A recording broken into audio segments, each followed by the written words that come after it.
Hello. एक छोटे से गांव में एक गरीब बूढ़े किसान रहते थे जिनका नाम था दादाजी।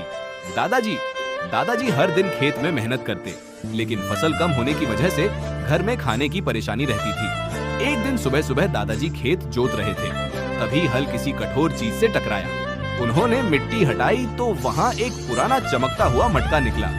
मटके पर सुनहरे अक्षरों में लिखा था, जिस चीज को इसमें डालोगे वह कभी खत्म नहीं होगी। दादाजी पहले तो डर गए, लेकिन फिर उन्होंने मटके में थोड़ा सा चावल डाला। कुछ ही देर में मटका चावलों से भर गया। दादाजी हैरान रह गए। फिर उन्होंने उसमें आटा डाला। आटा बढ़ता गया और पूरा मटका भर गया। अब दादाजी गांव के गरीब लोगों को खाना बांटने लगे। किसी को चावल देते, किसी को दाल, किसी को आटा।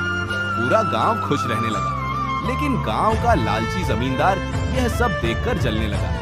एक रात वह चोरी से दादाजी का जादुई मटका चुरा ले गया। जमींदार ने सोचा, अब मैं इसमें सोना डालूंगा और दुनिया का सबसे अमीर आदमी बन जाऊंगा।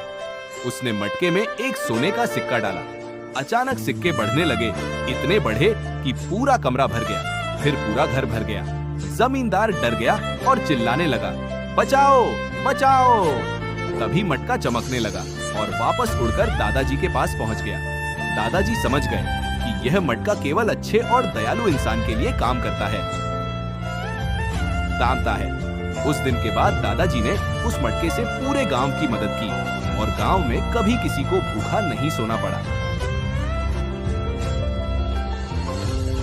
दादाजी रोने लगे। किसी ने अभी तक लाइक एंड सब्सक्राइब नहीं किया।